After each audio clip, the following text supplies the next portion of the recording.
Halo, salam jumpa bersama saya, Ibu Francisca Nikentri Hartanti, pengajar pendidikan agama Katolik di SMA PGRI Purwoharjo, Kabupaten Banyuwangi. Yang pertama, marilah kita patut bersyukur kepada Tuhan karena kita masih diberi rahmat kesehatan, sehingga pada hari ini kita dapat melaksanakan pembelajaran agama Katolik kelas 10 dengan keadaan sehat dan penuh sukacita.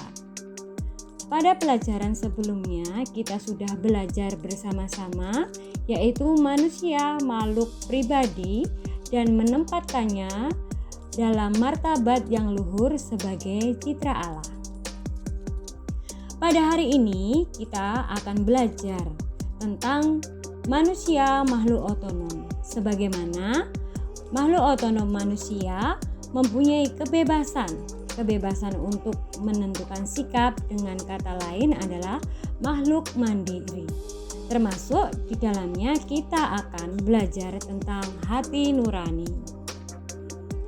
Nah, pernahkah kalian mengalami pergumulan atau pergulatan ketika hendak melakukan suatu tindakan?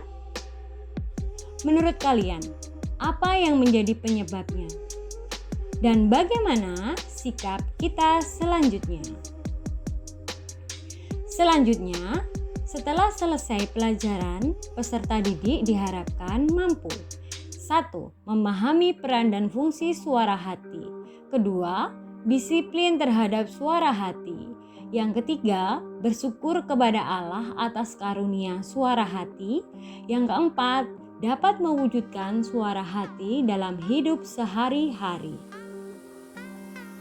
Selanjutnya, kita belajar tentang arti suara hati.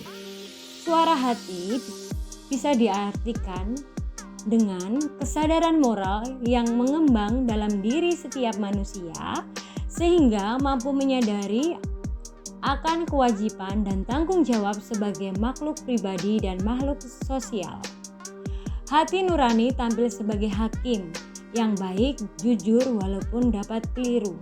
Hati nurani bisa memilih bagaimana perbuatan yang baik dan perbuatan yang jelek. Suara hati berbeda dengan insting atau naluri. Selanjutnya, kita bisa belajar dengan fungsi suara hati, sebagaimana pegangan pedoman atau norma untuk menilai suatu tindakan. Apakah tindakan itu baik atau buruk, tindakan itu keliru atau buruk, dan dapat juga menjadi kompas moral dan menuntun kita menjadi pribadi yang berperilaku positif. Membantu mengarahkan kebebasan manusia kepada kebenaran di dalam Allah. Manusia dituntun untuk bisa memilih bagaimana Allah telah berfirman kepada kita supaya kita bisa memilih jalan yang benar. Selanjutnya, bagaimana sih cara kerja suara hati? Nah, di sini suara hati berfungsi sebagai petunjuk atau indeks yang mengingatkan pengetahuan kita bahwa ada yang baik dan ada yang buruk. Berfungsi sebagai hakim, indeks atau suara hati akan menyuruh bila tindakan itu baik dan akan melarang bila tindakan itu jahat. Cara membina suara hati. Bagaimana cara membina suara hati? Yaitu mengikuti hati nurani di dalam segala hal. Jadi ketika kita menentukan sesuatu, kita harus bisa memikirkan bagaimana mengikuti hati nurani yang baik untuk mengambil suatu keputusan yang terbaik. Dan yang kedua, mencari keterangan pada sumber yang baik sebelum menentukan hal yang ingin dijadikan, hal yang ingin diperbuat. Kita harus mencari keterangan sumber yang baik yang harus kita lakukan sebagai tindakan nyata, sebagai wujud perbuatan yang ingin kita lakukan, dan memilih lingkungan sekitar yang memberi energi positif. Koreksi diri atau introspeksi diri itu sangat penting bagi kita, karena dalam penentuan suara hati kita harus bisa introspeksi diri, memilih perbuatan yang baik yang harus kita lakukan dan menghindari perbuatan yang salah. Itu yang harus kita hindari dan tidak kita lakukan. Selanjutnya kita akan belajar suara hati dalam ajaran Gereja Katolik. Nah, di sini Santo Paulus mengatakan kepada kita bahwa dalam diri kita ada dua hukum, yaitu hukum Allah dan hukum dosa. Hukum Allah itu menunjukkan kepada kebaikan, sedangkan hukum dosa menunjukkan kepada kejahatan. Terdapat dalam kitab suci Roma bab 7 ayat 13 sampai 26. Manusia tidak boleh tunduk dan mengalah pada situasi yang membelenggu suara hati. Dengan bantuan Roh Allah, kita dimampukan untuk mengalahkan kekuatan dahsyat yang menguasai suara hati kita. Gaudium et Spes artikel ke-16. Nah, kesimpulan dalam mata pelajaran hari ini tentang suara hati nurani atau suara hati berperan terutama saat kita mau mengambil sebuah keputusan. Ia dapat didefinisikan sebagai suatu kesadaran moral seseorang dalam situasi yang konkret.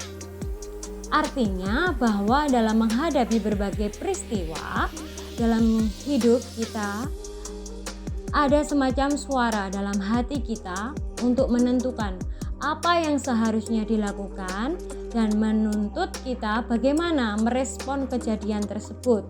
Apakah kejadian tersebut baik atau kejadian itu tidak baik. Kalau baik berarti kita mengambil keputusan yang baik, kalau salah berarti kita tidak harus melakukan respon seperti itu. Nah, suara hati yang baik dapat menjadi kompas moral atau petunjuk arah untuk menuntun kita menjadi pribadi yang berperilaku positif.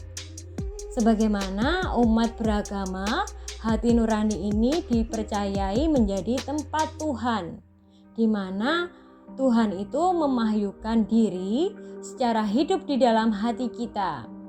Jadi kesimpulannya bahwa hati nurani juga dapat dikatakan sebagai sebuah perasaan moral dalam manusia yang dengannya dia memutuskan mana yang baik dan mana yang jahat, yang menyetujui atau menyalahkan perbuatannya.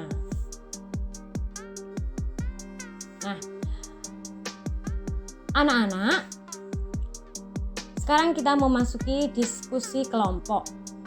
Silakan anak-anak membuat kelompok dan mengerjakan tugas ini, yaitu tugasnya membuat moto untuk mengungkapkan keinginannya untuk bertindak sesuai hati nurani yang benar. Misalnya, prestasi yes, jujur harus, hiaslah moto yang sudah kamu buat dan tempelkan di meja belajarmu. Yang kedua, membuat sebuah doa mohon kehendak kuat untuk selalu bertindak sesuai dengan suara hati. Nah, demikian pembelajaran pada hari ini. Tetaplah semangat dalam menjadi hari-hari dan tetaplah menjaga hati nurani agar selalu dalam bimbingan Tuhan, dan semoga pelajaran hari ini bisa terwujud dan bisa menjadikan anak-anak untuk siap bisa menentukan suara hati. Terima kasih, berkah dalam.